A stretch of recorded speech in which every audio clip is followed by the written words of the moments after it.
So welcome all of you to this Brexit event. The focus of the discussion, obviously, as we all know, is the WTO, the EU, and Brexit, and the variety of implications, trade implications associated with Brexit.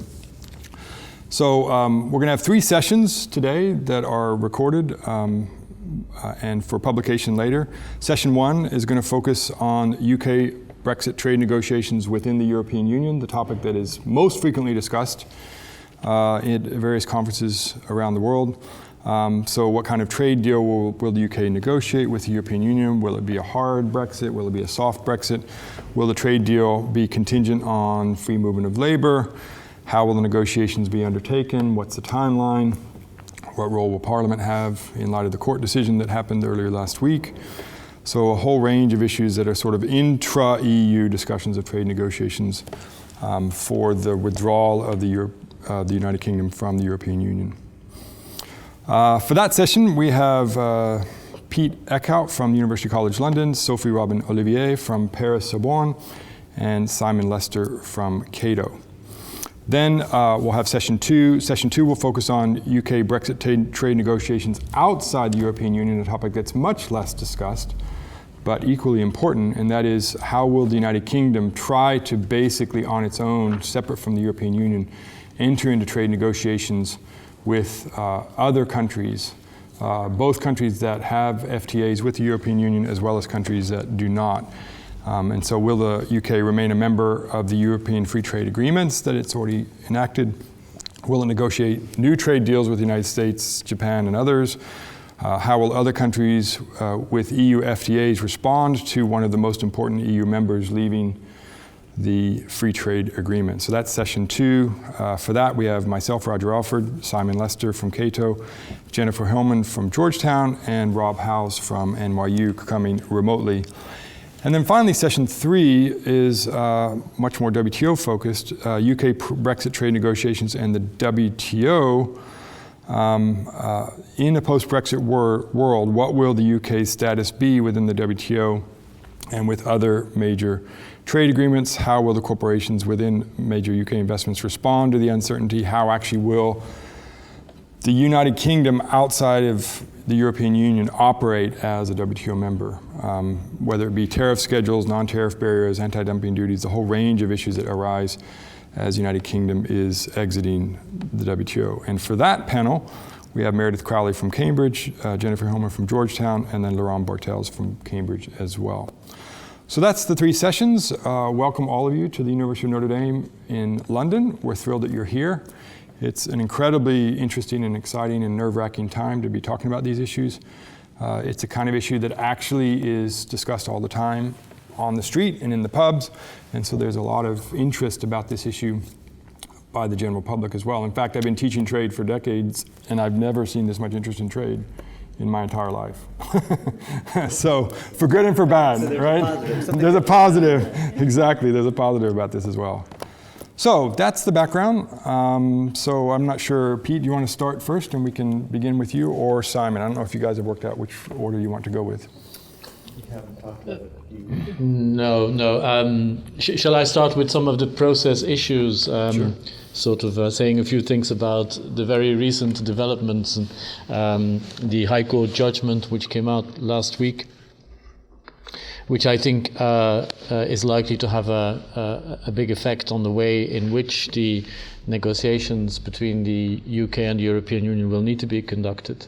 The High Court said that it was not within the power of government under the royal prerogative to actually trigger Article 50, but that Parliament had to be involved.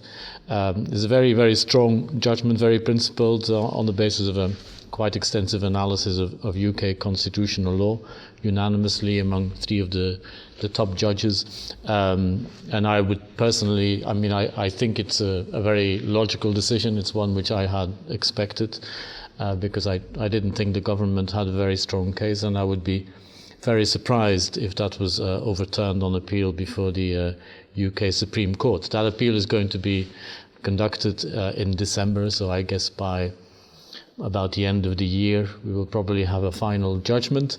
The High Court did not say in what form Parliament would have to be involved. There's a bit of discussion about that, but my sense is that since the whole reasoning was focused on what the status is and the meaning of the European Communities Act as a channel through which directly effective EU law rights kind of flow into the United Kingdom, up the estuaries, as was said in the past by Lord Denning, that you need more than just a motion in Parliament, that you actually need an act of Parliament. So the government will have to put a bill to Parliament, and that will have to go to the Commons and the Lords, and there will be scope for amendments.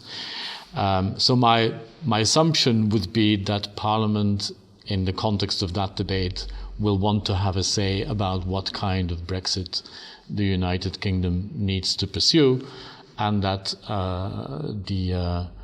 the plan of doing the Article 50 notification early next year is going to become very difficult to maintain if Parliament really has to properly look at legislation. But at any rate, I think it means that Parliament will have a stronger involvement than the government would have liked to see so far. And also that the government will have to start saying something about what their plans are for these negotiations. So that's really, I think, it's a process issue. It doesn't refer to trade as such, but I think the chances that Parliament will argue for a softer Brexit compared to what perhaps the Cabinet would have wanted to see are really quite big. And so I think this whole process means we're looking at a longer time frame for actually triggering Article 50 and doing the actual negotiations. And of course, Parliament may also want to say something about its own scrutiny of the negotiations. And in that sense, I think Brexit is really quite interesting.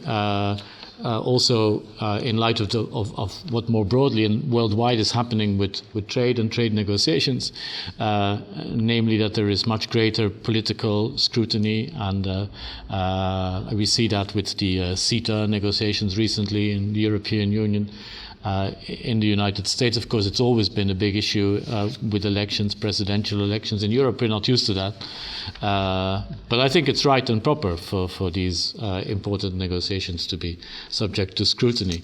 And of course, the European Parliament will be involved on the EU side. And the European Parliament has also been flexing its muscles over recent years to look at trade negotiations. So if we are not going to learn here in London what's happening in the negotiations, we'll learn it in Brussels and Strasbourg, I think. So I wanted to kick off just with these process issues, which are likely to affect final outcomes as well, I think. Does anyone else have any comments about the court decision that they want to add their thoughts to? I have not seen the court decision. Yeah. I only more have two questions I wondered about, or at least which a number of us have wondered about, which were the two items that the court said were common ground, which I take to mean neither side argued about them.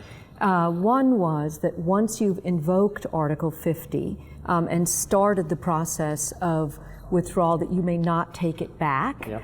And secondly, that you cannot invoke Article 50 on a conditional basis, meaning you couldn't go in and say, we want to withdraw, but understand that it will be subject to the ultimate approval of the UK Parliament. So we're sort of conditionally withdrawing on the presumption that we will get parliamentary approval.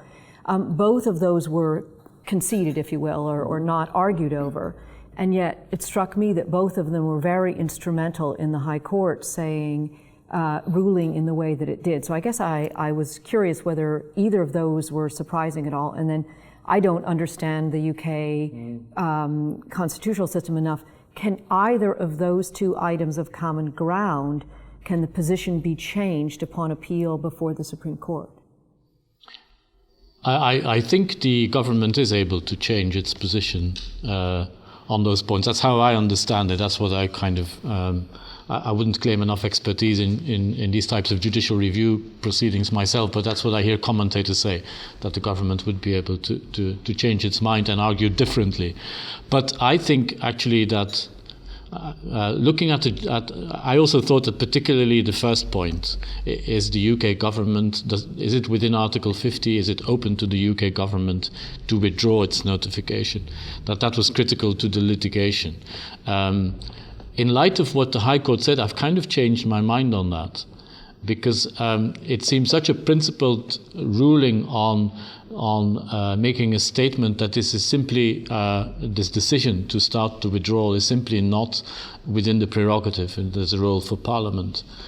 That it doesn't really change anything to that reasoning, whether or not the government might say today we decide to withdraw, and in a year time or in 2 years time we decide to withdraw our notification to withdraw. They would still have exercised a power which the courts do not consider is their power. My impression is that the reason that they didn't want to make that question to the British courts is that actually would be a question that they'd have to submit to the European Court of Justice. And the other is possibly political, that the government does not want a principle to be established that it's possible to return Brexit, sort of move back on Brexit. But if it does go to the European Court of Justice, then we're talking massive delays, though, right? Yes. Yes. Right. It could be speeded up, but it would be months. Right. I had another question about the court decision, just briefly, and that was, as I was reading the language of the decision, I immediately thought of U.S. negotiating fast-track authority, in which, under the Trade Promotion Authority, the Congress gives to the executive branch certain parameters within which it must negotiate, and essentially under the TPA, they're not allowed to go outside those parameters. And it struck me that that sounded a lot like what the court was saying Parliament had the right to do, which was essentially have these are the parameters with which Parliament can tell the executive what are the parameters that you can negotiate under, meaning they could say it has to be a soft Brexit. Yeah. Although the court didn't really say much about what actually the role of Parliament would be, but inherent in the reasoning of the basis of the reasoning is that withdrawal means removing all those existing rights.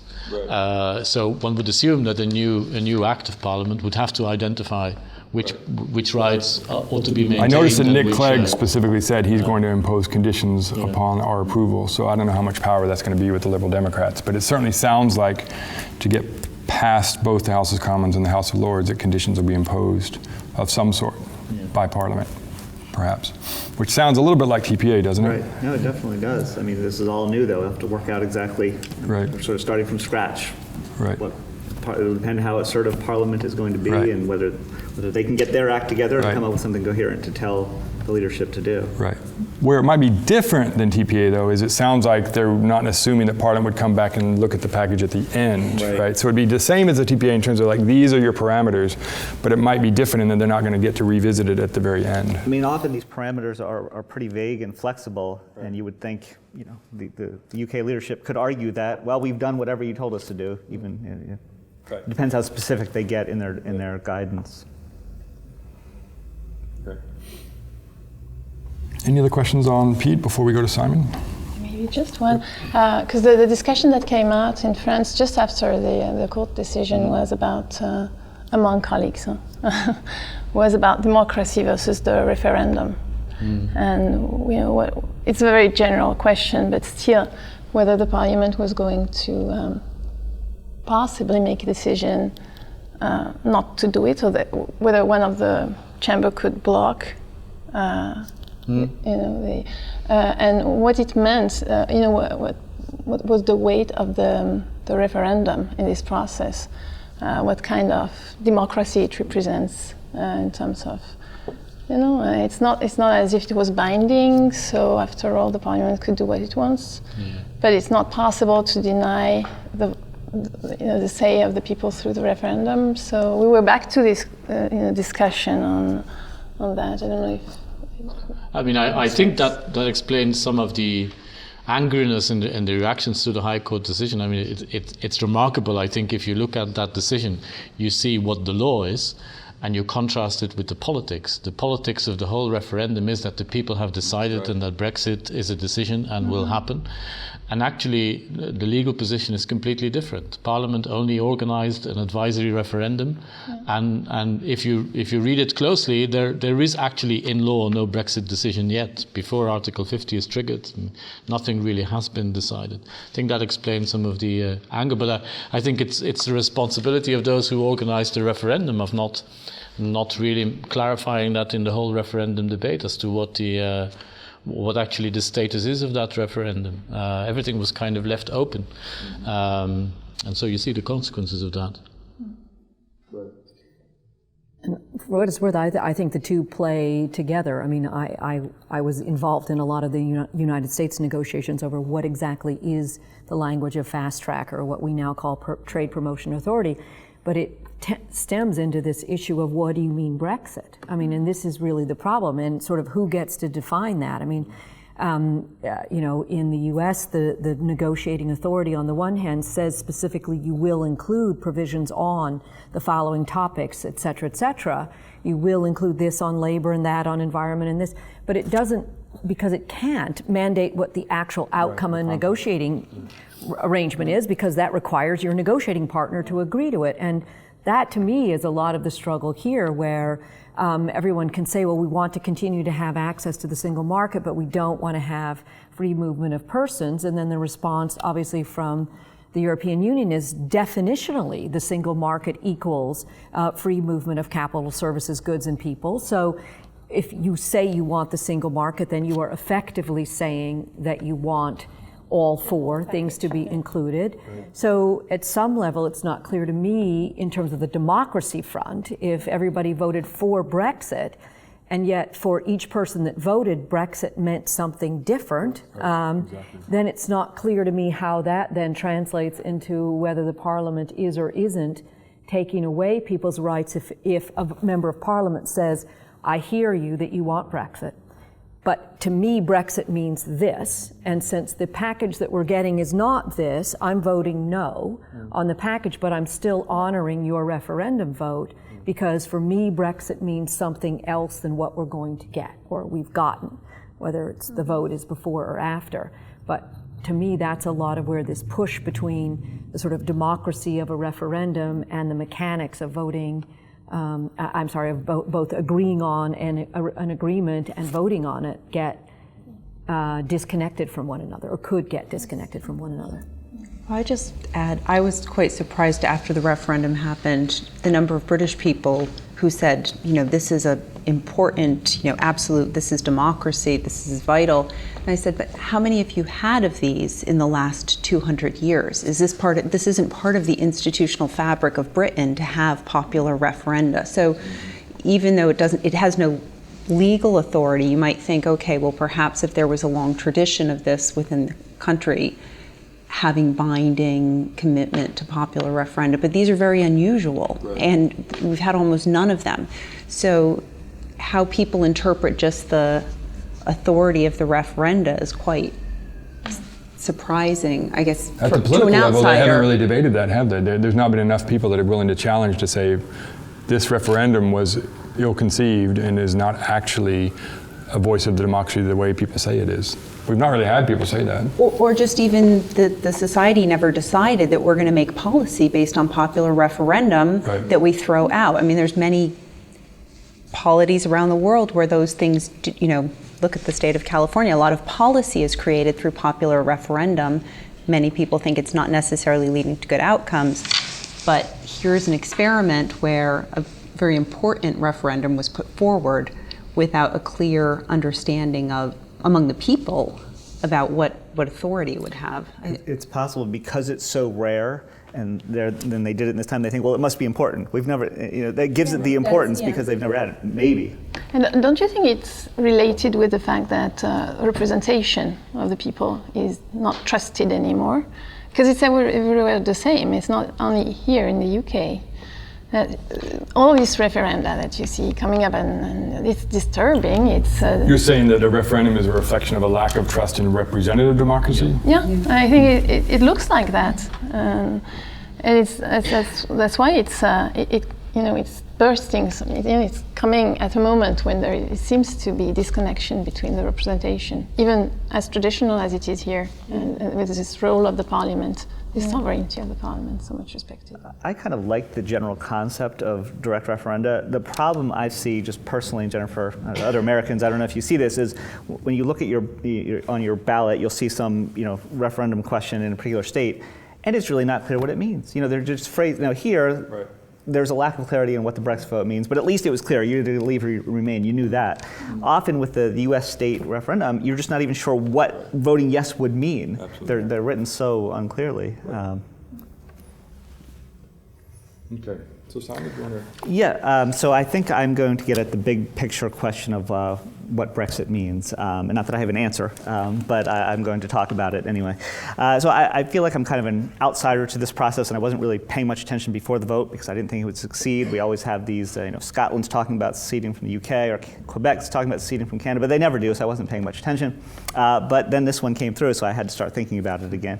Start thinking about it and figuring out what people meant by this. So I don't feel like I don't have a great feel for what the Brexit vote meant, but I have been watching the anti-globalization movement for years, as I think you all have, and I see some common themes in general protests against globalization and the Brexit vote. So I think on one side you have this sort of xenophobic, protectionist, isolationist element.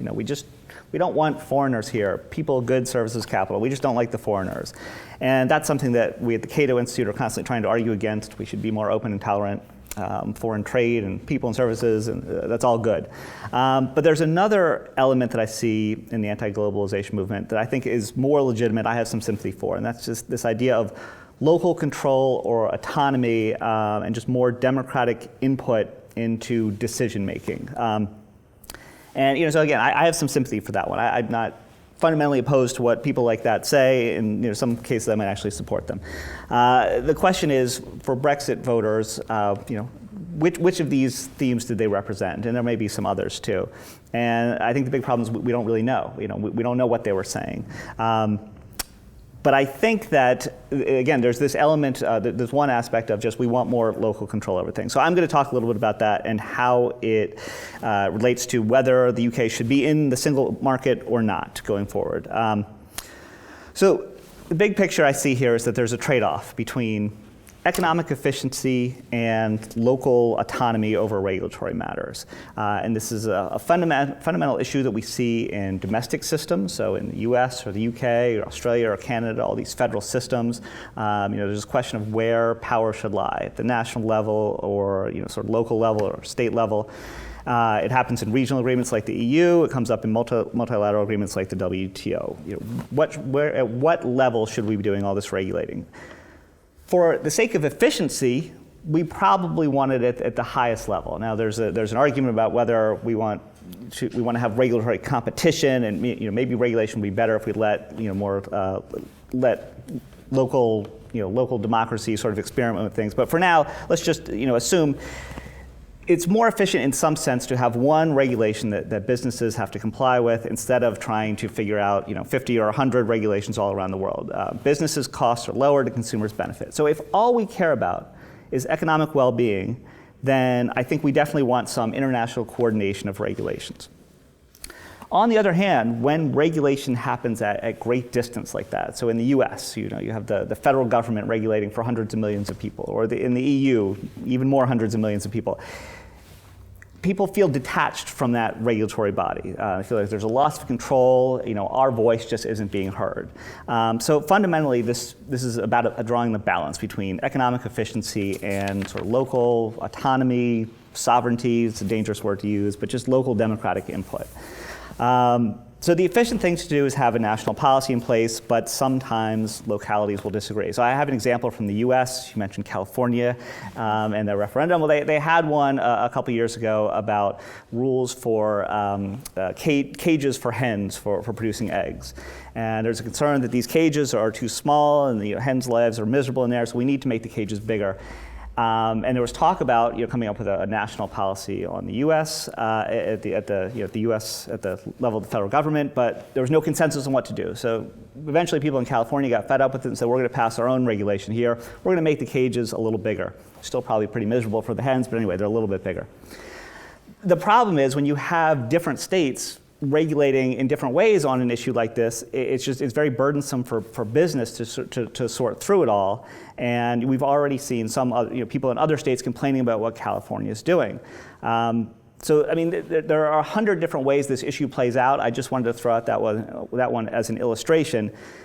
The fact is, though, it's going to be messy.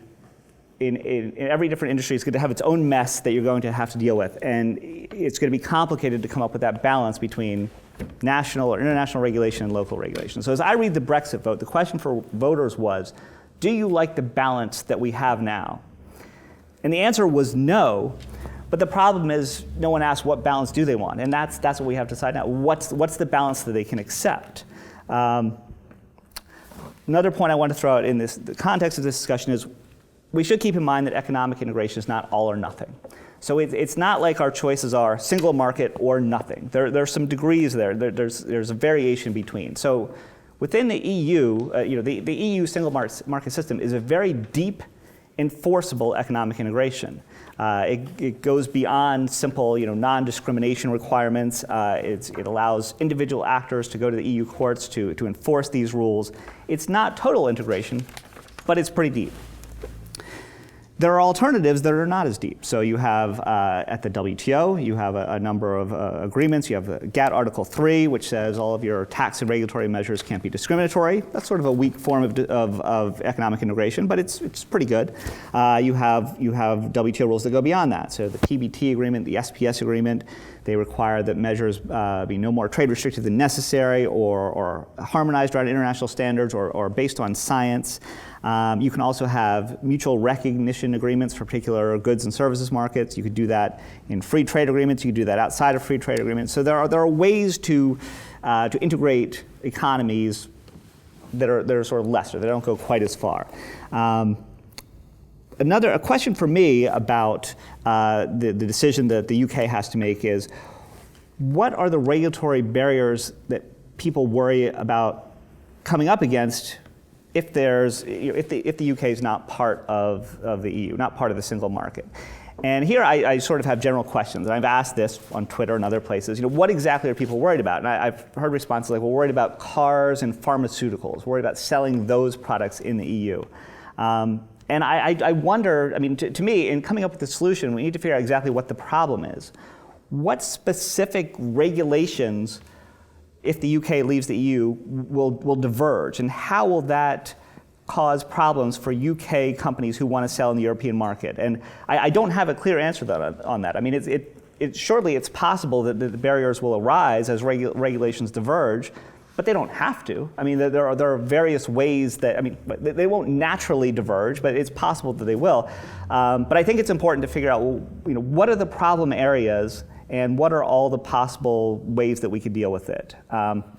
My general sense, and I'll close on this, my general sense, though, is that if there's a big enough group that just wants more local control, then they are not going to accept the single market or even the European Economic Area as a substitute.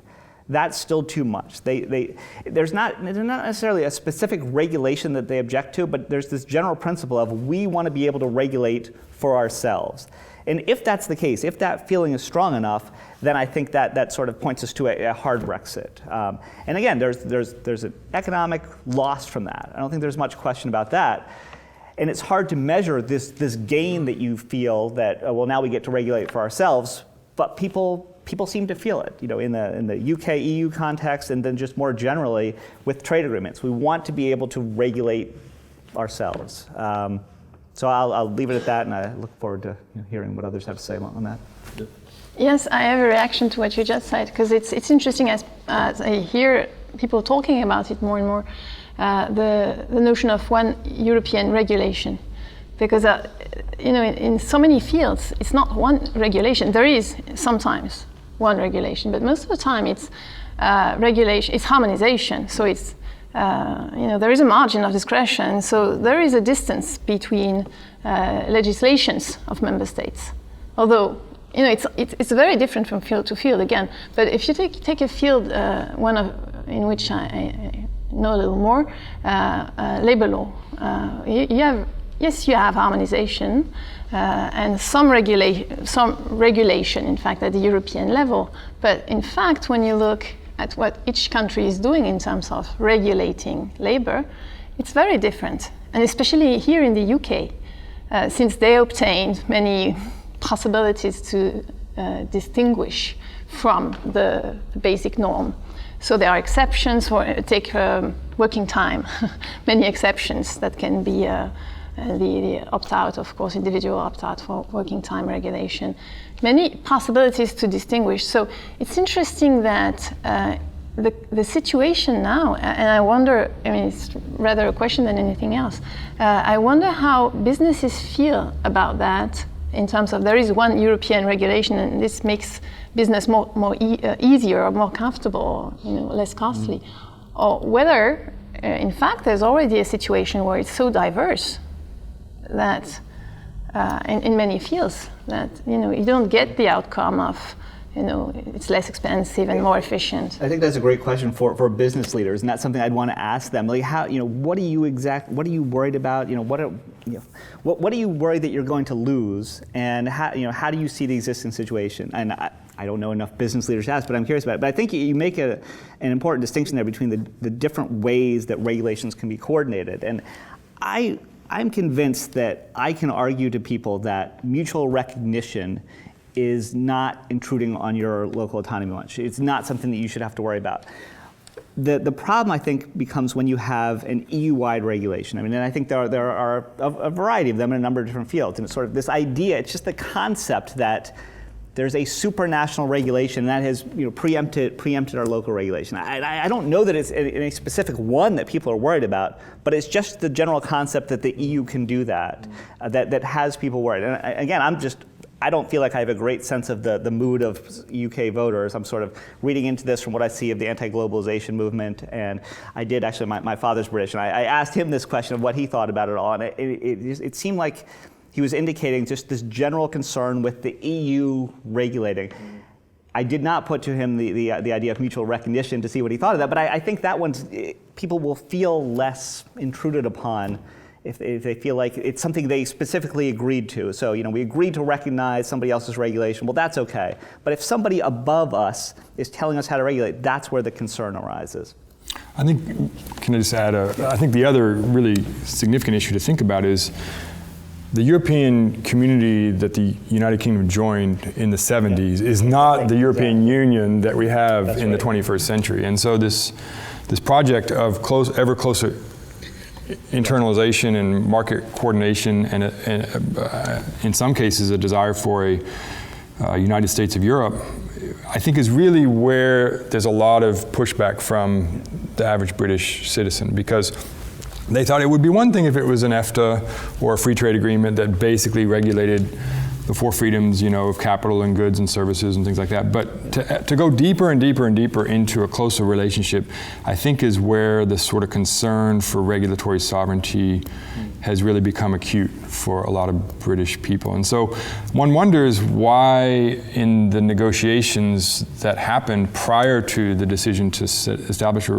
referendum, there wasn't the possibility of more sort of a la carte arrangements that could have been designed so that different countries could have a little bit more freedom to not be quite as intensively connected to the other European countries. So I don't know, I would be curious what the Europeans think about that, but the sort of ever closer union thing, which, I went to grad school in the early 90s and I remember the whole 1992 project, and I remember just the excitement and enthusiasm, even in the UK, about that. Sure. But maybe there's a sense that the European Union was trying to go too far and try to do too much. But I think there are a couple of, sorry. Yeah. Well, I was just going to say, I think the labor market question is really an excellent example to think about the role of regulation and the four freedoms, right? Because the problem that Britain has from the perspective of the average person working on the street is actually it had the lowest amount of regulation for its labor markets, had the most dynamic and free labor market. And from the perspective of someone who was born here, it's inundated with foreign workers from Spain and from Germany, from all over, lots of young people, lots of people of lower skill levels who are very ambitious coming here to take advantage of that flexible labor market and low regulation where they're actually doing very well.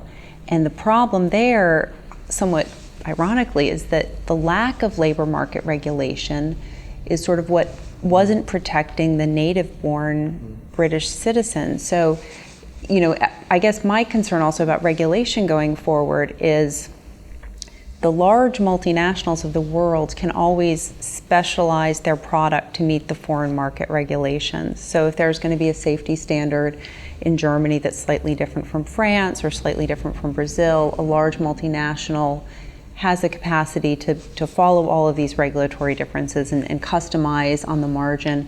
Where this becomes really burdensome is for small and medium-sized enterprises. So I think at the moment, you know, British firms that can sell abroad, they're potentially getting locked out of future growth opportunities by withdrawing further from any say over future European regulation. I mean, I think at some level, if we move to a world where we have greater regulatory integration in Europe over product standards and other aspects of real world, real market competition, small countries that aren't part and parcel of those agreements are going to find their smaller firms more and more excluded from the additional costs. And it's those types of additional costs are going to be not on the big Nissans and Tata Steels aren't going to be so impacted as much as smaller manufacturers, smaller businesses. And that's going to be, I think, quite devastating. So I think the idea of wanting to have local control is very important, but it's also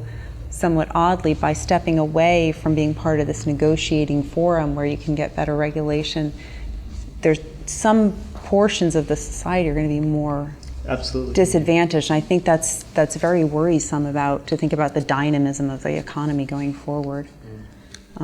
To me, it also raises an interesting point on the distinction between the process of sort of regulation and implementing it versus the actual substance of what the regulation might be. I mean, I think it's interesting that Theresa May, in sort of announcing this March date, among other things, said that what they were effectively going to do is grandfather in all existing EU regulations. So meaning grandfather in all standards that have already been set at the EU level, which sort of begs the question, if the real concern was we don't like the substance of the EU regulations, but we're going to grandfather them until we can think about it. It's sort of, on and of itself sort of interesting. I'm not sure she has any other choice, because I don't know how in 2 years or even 10, you're going to rewrite all of these. But what I think gets missed in that is the procedural part of it. So I have a list of some, almost 40 European Union institutions that are the ones that are actually implementing these regulations. And so the concern would be, if you are going to Brexit, are you going to create within the UK, your own Banking Authority, Center for the Cooperation of Energy Regulation, Center for Disease Prevention and Control, Chemicals Agency, Environment Agency, Fisheries Control Agency, Food Safety Agency, on, all of that currently being implemented. So the human beings that are figuring out whether you've complied with whatever the substantive standard is are all in Brussels. And sort of query whether it makes either sense or is even possible for the UK to duplicate all of that work on the procedural side of all of this. I also think there is a real difference when you ask people what they're worried about on the standards. I mean, I do think generally if you say to somebody, if this car was inspected in Germany and it's safe and it does all these things and it meets the braking tests and it meets this and that, are you comfortable driving it in the United States, in France, in the UK? Most people say yes. I mean, so if it's purely the matter of did you inspect it and check that it meets all the checks, people say yes. So then why do you want to pay another $5,000 to have it re-inspected once it crosses a border? Most people would agree that seems kind of silly, that you would literally have the same car completely re-inspected from the beginning just because it's crossed a border.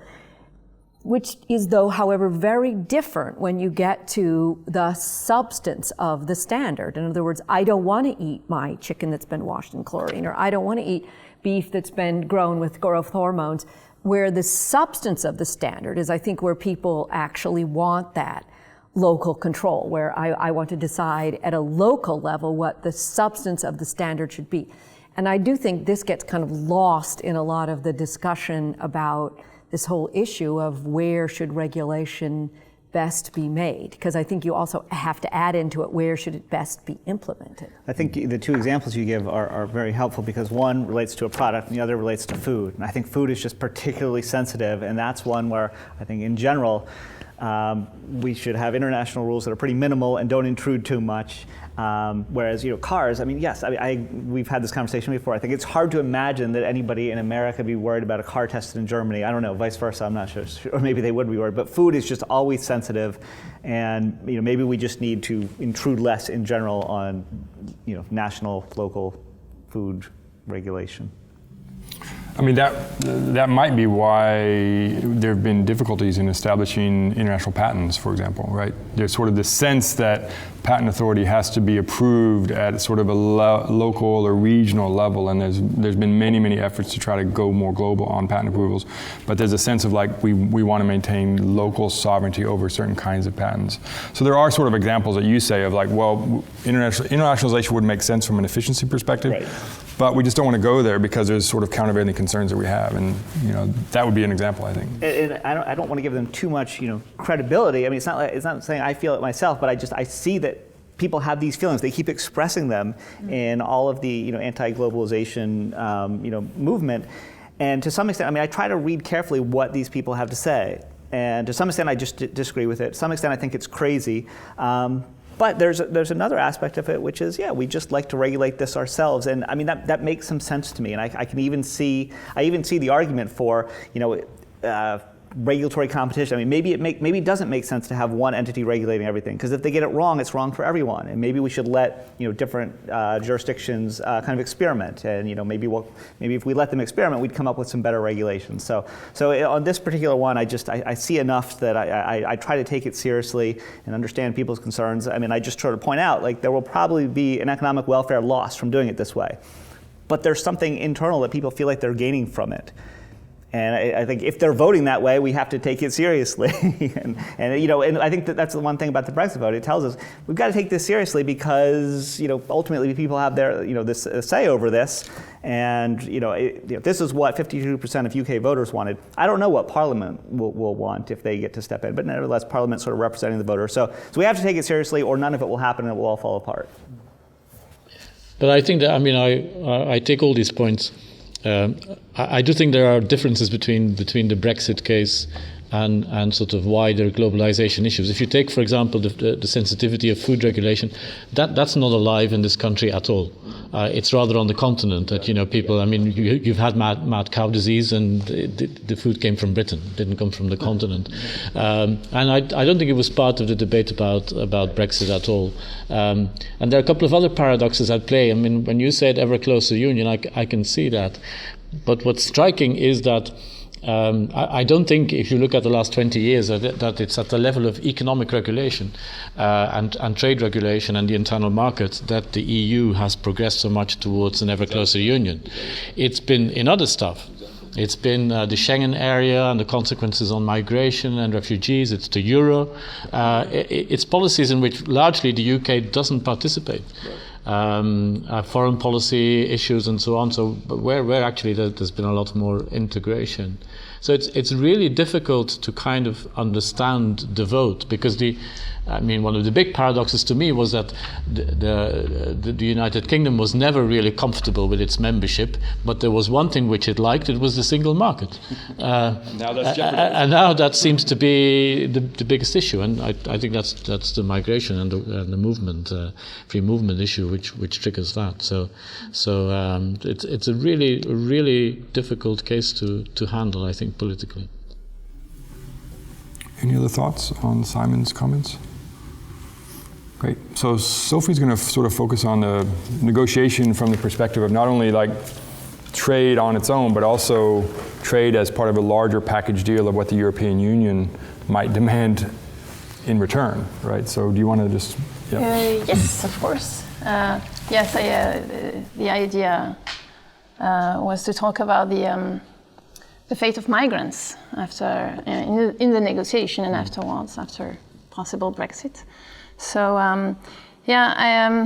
of course, when you start with the idea that UK voters in favor of Brexit leaving the Union wanted to take back control on immigration, the outcome is probably that this is not going to be possible to maintain a status quo as far as free movement of persons is concerned.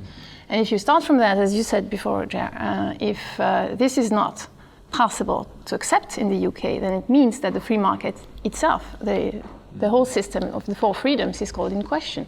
So I think from this perspective, it's hard to see how it could not be a rather pure Brexit, because this is going to be very complicated to obtain. So the 3 freedoms without the workers. So my hypothesis was we start with the idea that it's going to be almost pure, something like pure Brexit. And so free movement of workers will be called in question, and free movement of citizens, of course, even more so.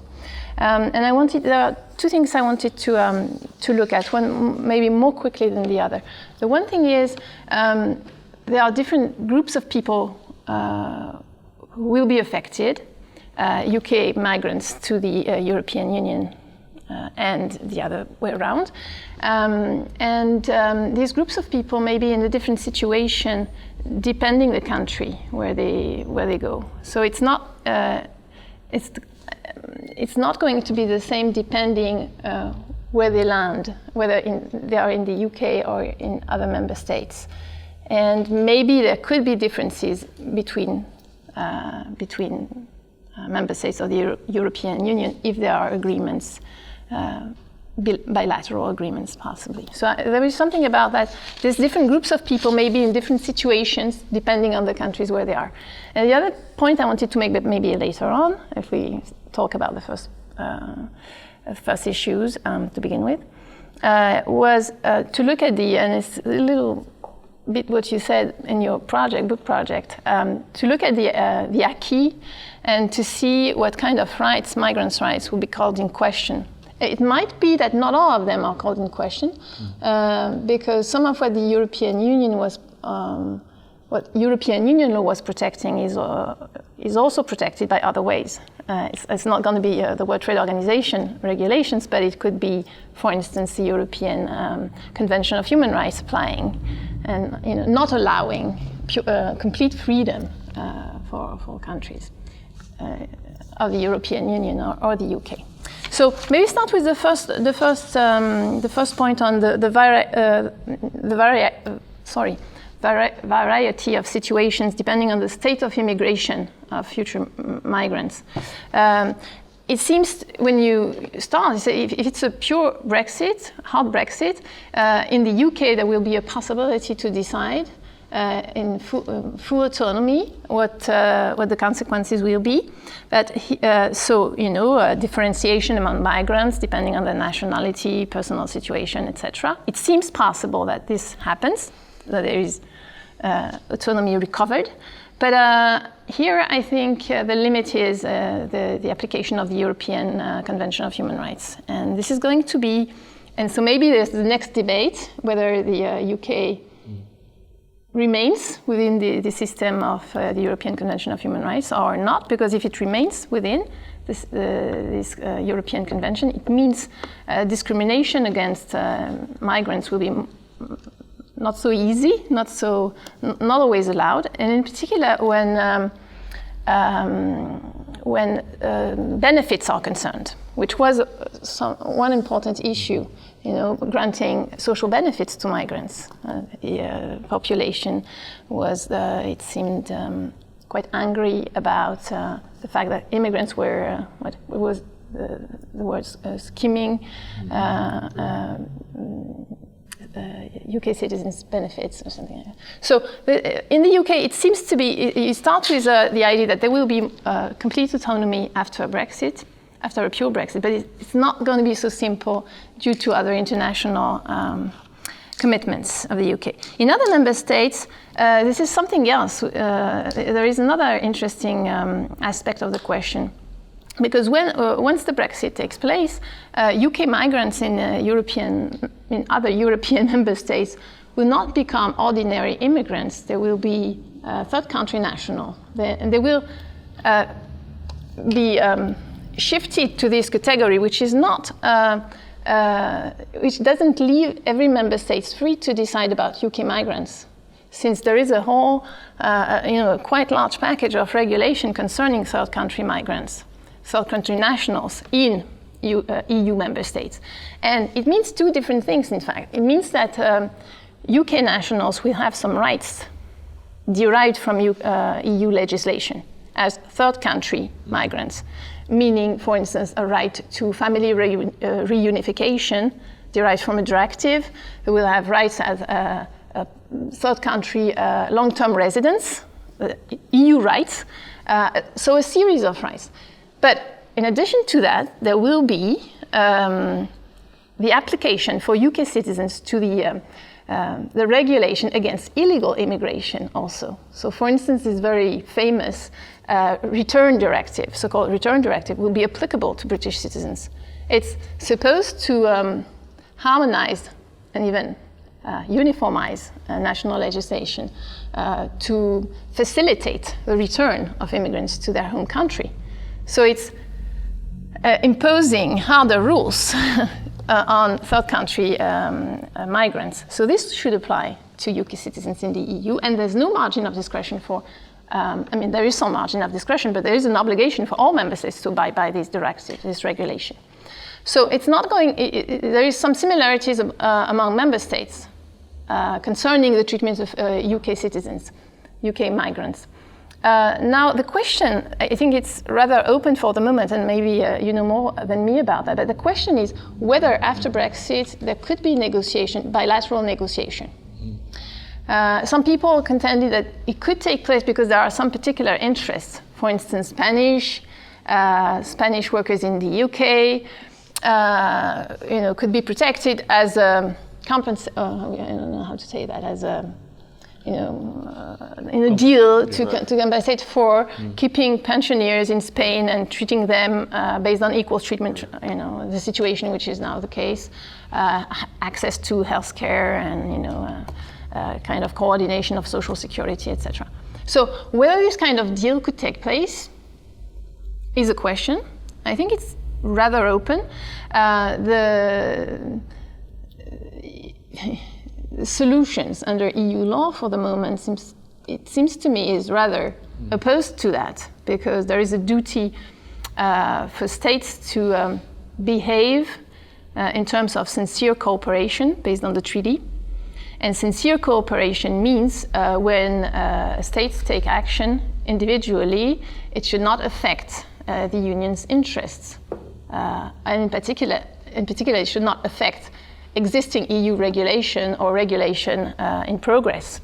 So it seems that if Brexit takes place and there is no agreement concerning migrants with the UK, the question would be whether it is a violation of sincere cooperation, the duty to behave with loyalty towards the EU, whether it would be a violation to negotiate separately with the UK. My impression would be it is, but I wonder. The hope could be that solidarity applies among remaining member states, and they do not do that. And I guess there are chances this happens, but still, it's a difficult, both legal and political question. I think it raises one of the really hard dilemmas for the European Commission as it thinks about how to approach this, because it really affects kind of the sequencing of what exactly is getting negotiated between the UK and the EU, because I think the Commission is very sensitive about the issue of what's in an agreement, and I think the thinking right now is they could be looking at 3 agreements. The first is a basic withdrawal agreement, as the EU ambassador said in a meeting in Washington, where we airbrush out the word UK from all of the European Union treaties. And the hope would be, from the Commission standpoint, that could be considered a sole competence European Union agreement, so that it can get approved by just the majority of the Council and the Parliament, and not the EU member states. Second agreement would be a trade agreement. And again, if it's limited to trade and investment that is sole competence with the European Union under Lisbon, which if it's purely trade and investment under Lisbon, that's sole competence. So that also can go through without having to go to a vote of the member states. And then there would be a third agreement on these kind of issues that many people put into this broad category of acquired rights. What are the rights that UK nationals have acquired to live in Spain and get a pension in Spain and get healthcare in Spain? What are the rights that Polish plumbers have gotten to work in the UK, etc.? All those acquired rights unequivocally will be a mixed competence agreement. There's no way to negotiate a lot of these things without it having to go to the member states, because it is directly touching on individual member state policy, which means you have to have the 28 member states in support of it. And I think initially the view of the Commission is we don't have the votes. I mean, that you put a mixed competence agreement right now to say these are the terms under which the UK is going to withdraw, and you won't succeed. It won't be just the Wallonia situation with respect to the Canada agreement. It's much deeper felt from some of these member states that are very angry at the UK for this withdrawal. So the worry is, how do you sequence this? And the concern would be if you say, well, let's just first do this basic withdrawal agreement, airbrush out the UK, and trust me, I'm going to sound like Donald Trump, which I do not wish to do. Trust me, believe me, later on down the road, we will get an agreement later to deal with the acquired rights. We will get an agreement later to deal with the trade issues or the investment issues. Even if there's very good will on both sides, it's not clear that you can make it happen. I mean, then what happens when one of the member states just says no, even though everybody negotiated in good faith? So, I mean, I think these issues are really the hardest ones, both procedurally and substantively.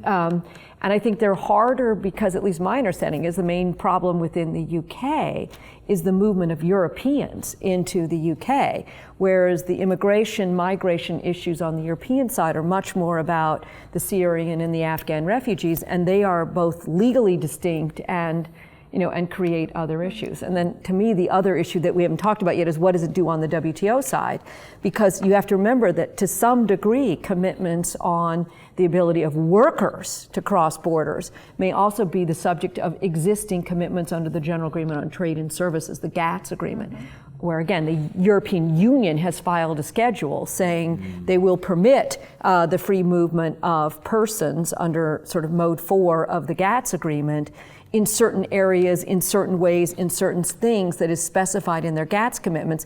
And again, when we get to the WTO issues, and Lauren can walk us through it, an open question about whether or not those GATS schedules apply now to the UK upon Brexit, or would apply or could apply. So there is that other piece of law out there that everybody's got to think about. What does it say about movement of persons? Yeah. But it's not going to be the same kind. I'm sorry, because if you look at what you're talking about, movement of persons under free provision of services, this is very limited. Correct. As compared to the free movement of workers, which was very extensively conceived. And I would say, apart from the rights, the different types of rights, immigration, equal treatment, social security coordination, recognition of qualifications, all those rights that we can go into more details, look into in more details. But beyond that, there was this notion that immigration or migration of movement between states was a constitutional right. I mean, based on a treaty, yes, but still constitutional. And by that I mean it's based on an instrument of law which is quite not immutable, of course, but solid, not changing, not easily changeable. And it's very different in terms of immigration from administrative decisions from which you can get a status, or a situation, status of immigrant. But this is always depending on a permit, an authorization. Yeah, of course, you could stay for very long and maybe become a national citizen in the end or something. But And even that, you heard about this in France, and calling in question people's citizenship based on, participating to terrorism, or that was a big issue in France. But even when you obtain citizenship, even that, when you were previously a non-national, it's something a little. You're vulnerable. Under the treaty, there was this notion of being a citizen and having constitutional rights to move from state to state. And what exactly it means in detail, I mean, the very particular rights, that they might not have seemed so great eventually, because there were still possibilities for states to, limit the rights. And maybe, people would not obtain exactly the rights that they should have based on equal treatment. But still, you have this reference in the treaty, constitutional basis, and procedures to obtain that these rights were guaranteed in courts, in particular. So picking up on your two thoughts, so it sounds like even though the first two agreements could be done with exclusive competency, and you wouldn't need to... Maybe. You have to be very careful. Because it's impossible to decouple the second agreement from the third agreement, essentially you're going to have full member consent to get anything on the EU side, right? Well, there's a fourth agreement I talk about now increasingly, which is a transition agreement. The two-year withdrawal negotiations, so that the government here can say, we've done Brexit, we're out, but we create a very long, transition of a number of years, which actually keeps the EEA model. How that would work, I really don't know, but yeah. To avoid all these questions, I think.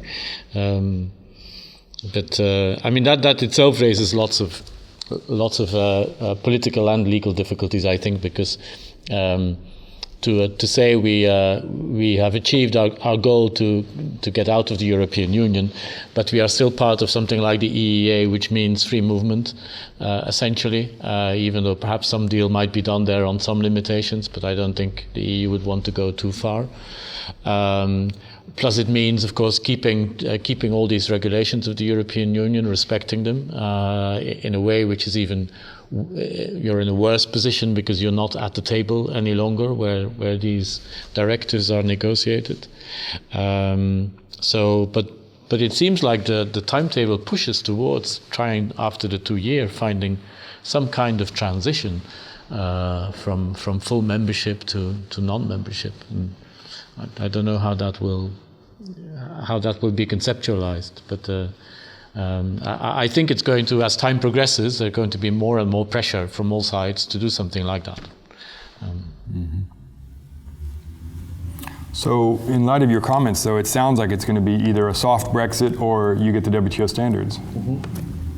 Because the member states are not going to consent to a hard Brexit.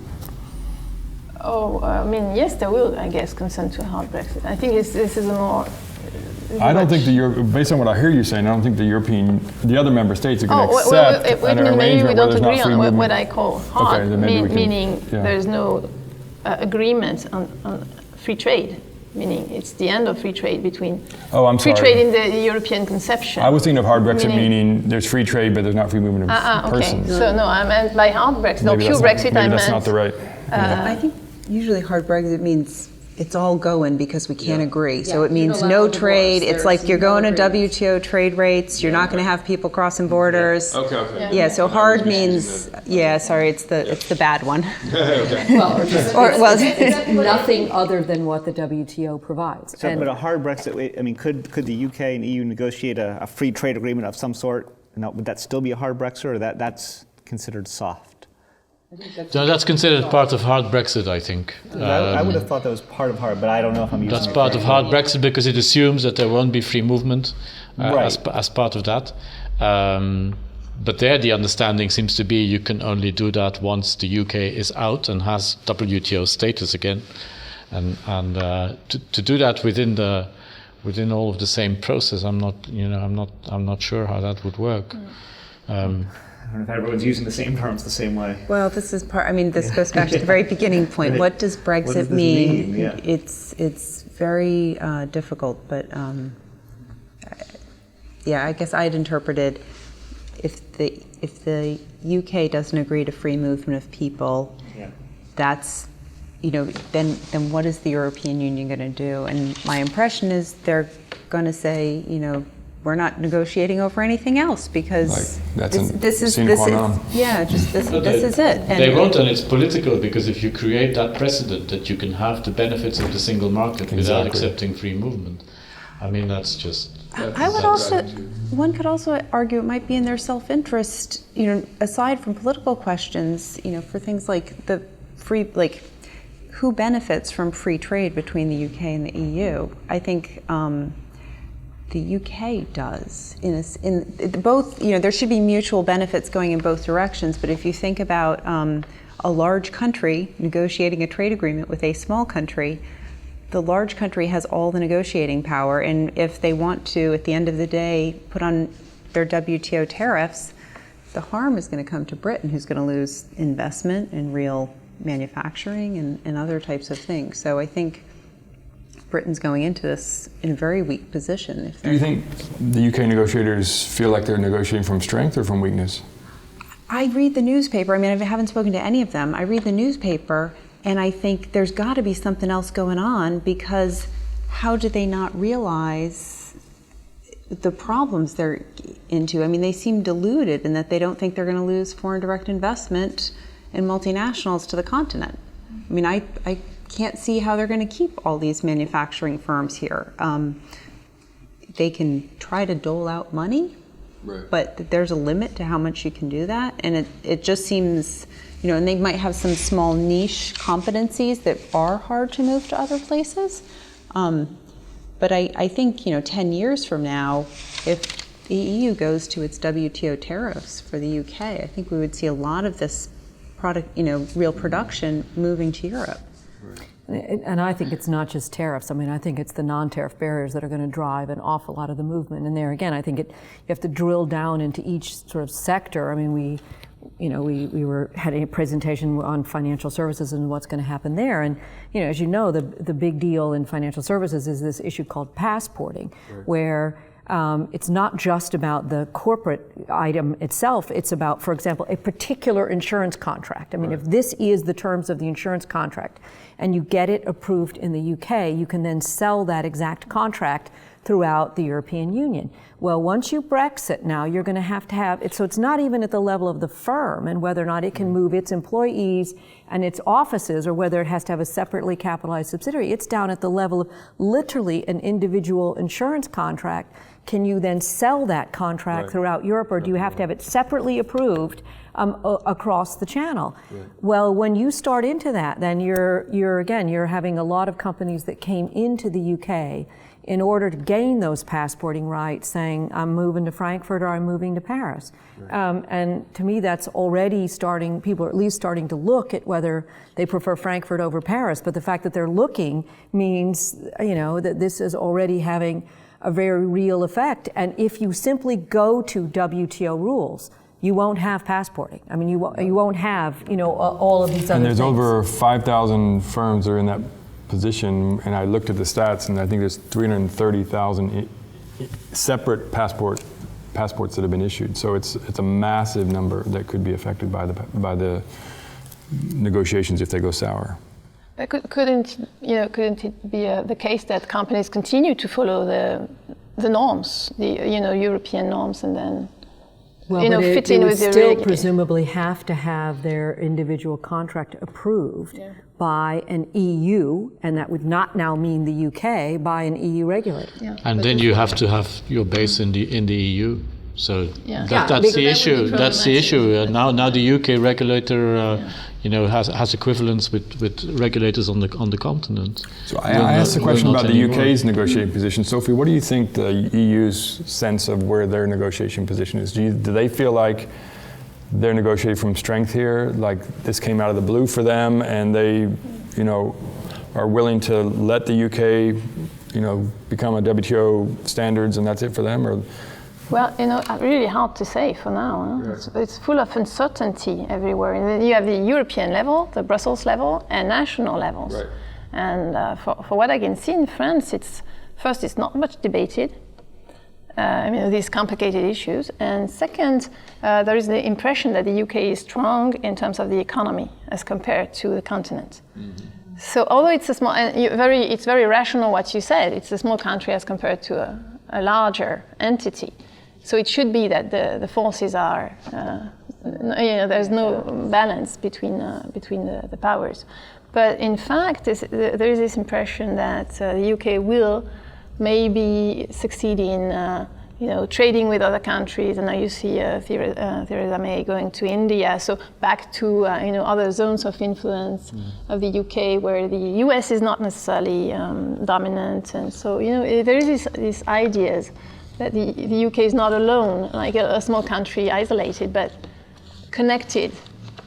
And maybe it's the French fantasy. So the analogy that we often hear that Brexit is like a divorce, in which the country sort of out of the blue are being told, I want to divorce you. And so quite unsurprisingly, a lot of EU members are not going to be thinking first and foremost about what makes rational sense in the middle of this divorce, right? They're emotionally angry about what the United Kingdom has done to them, right? And they might vote not based on rational impulse, but just emotions. Maybe we need a divorce mediator. Yeah, exactly. And it's a complicated divorce because you don't have one entity, you have 27 countries. It's not a divorce. Plus the European Union level. And it's leaving the club. That's leaving the club. Yeah, it's not exactly, So all you really need, though, is a few people to act out of emotion rather than pure rational. Yeah.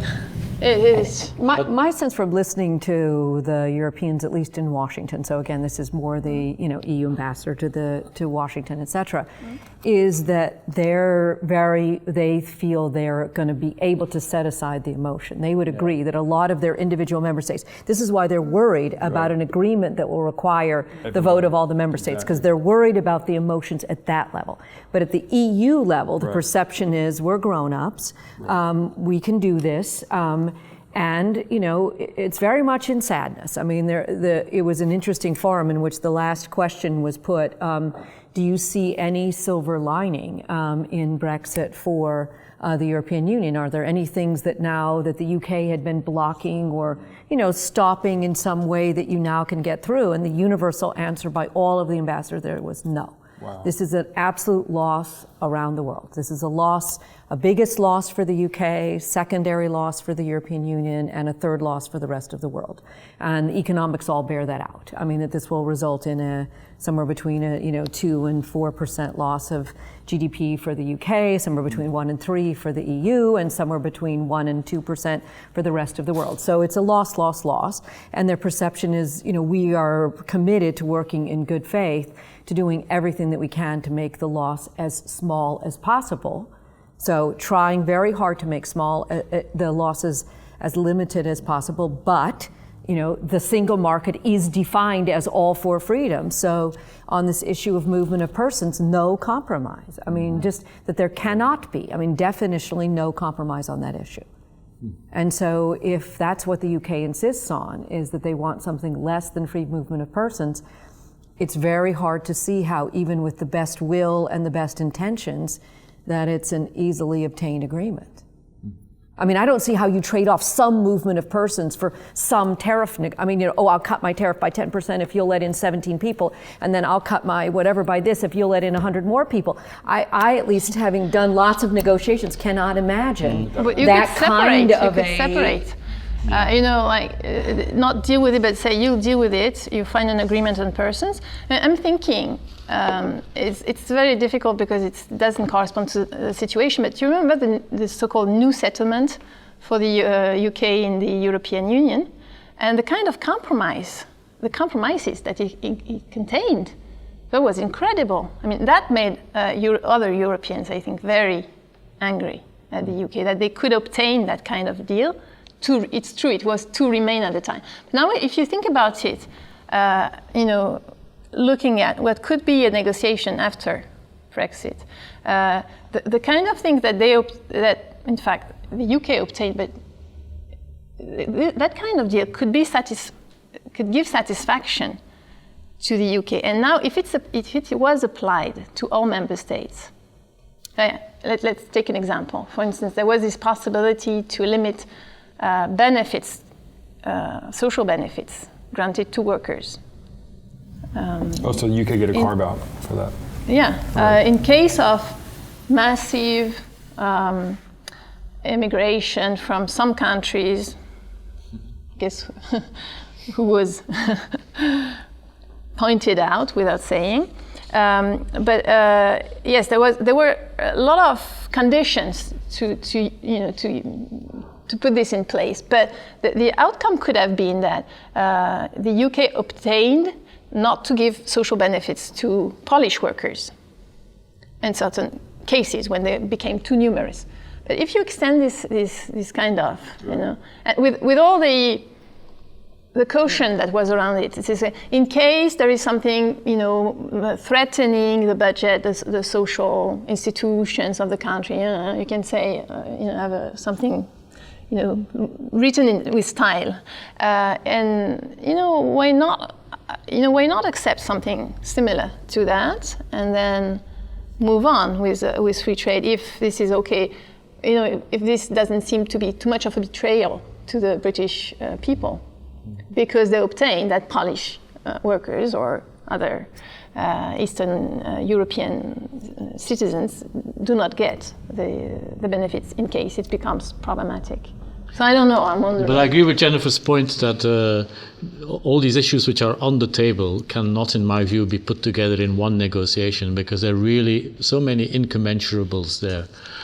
You're looking at free movement of persons, which is different from the trade issues, and then there's a whole range of other sort of issues. On environmental law policy, is the UK going to continue to cooperate with the European Union? On the European arrest warrant and sending criminals back, how do you put all that together in one single negotiation and make a sort of cost-benefit analysis? You cannot. And I think the UK government is missing the opportunity here because actually I think the rest of the EU is waiting to see what they want. And it's missing the opportunity to conceptualize what kind of relationship the UK now wants with the European Union. Because if you're the first with a number of basic concepts of where you want to go, that will be the starting point of the negotiation. And currently the concept seems to be we're going in a negotiation and the government cannot show its hand and will not say anything, and everything will be put together and magically something will come out. Last comment and then we'll stop. One thing about tariffs, and that's come up a couple of times. And so obviously one of the great things right now about UK-EU trade is there are no tariffs of any sort on that. And I think it would just be awful if we lost that. And I really think that, and maybe this is sort of delusional, it couldn't happen this way, but when the UK-EU negotiators sit down and start talking about tariffs, both sides should on day one say 0 tariffs on everything immediately. It should be done in day one. There's nothing to negotiate here. And I know how trade negotiations actually work, and that you designate all these sensitive issues and you exclude these items and you have these phase outs. Please don't do that. There's no reason to do that. I don't see any objections except from maybe a few protectionist industries to tariffs. So just no tariffs. And that goes beyond normal tariffs. Let's stick with no trade remedy tariffs. But is that decoupling it from all the other 4 freedoms? I mean, I mean, if one of the 4 freedoms is free movement of goods, that's what you're talking about, no tariffs. And then the other 4 freedom is movement of people. I'm just saying, as a policy matter, as a result, this shouldn't be controversial. We should all agree on this. The other issues I think are controversial and difficult, but I don't want anyone to start getting into the the negotiating realm and start saying, well, we need tariffs here. I'm sort of trying to preempt that. We should all agree on that. These other issues are harder, but tariffs just 0 right now, and even trade remedy tariffs. No, I think the UK would love that. I can't imagine the European Union would go along with that. But you are now breaking up the 4 freedoms. And I'm not sure it's uncontroversial, because do you mean a full customs union like we have it today? That's a harder issue. And I was going to get to that in a second. Yes, customs union. I think that's a more difficult one. There are reasons to keep a customs union, but there are reasons to go outside of it. That one, again, I think we get back to the local control issue. There are people in the UK who want to negotiate their own free trade agreements, and if so, they're going to have to get out of the customs union. But for UK-EU trade, the idea that tariffs are a good policy, I mean, that's just crazy. There's no argument for tariffs from UK products to the EU or vice versa. And anyone saying so, I will write furiously against them for the next years, because there's no reason for that. The other issues I think are harder. This one shouldn't be hard, in my opinion. All right, on that note, let's stop, take a break, and come back for session 2.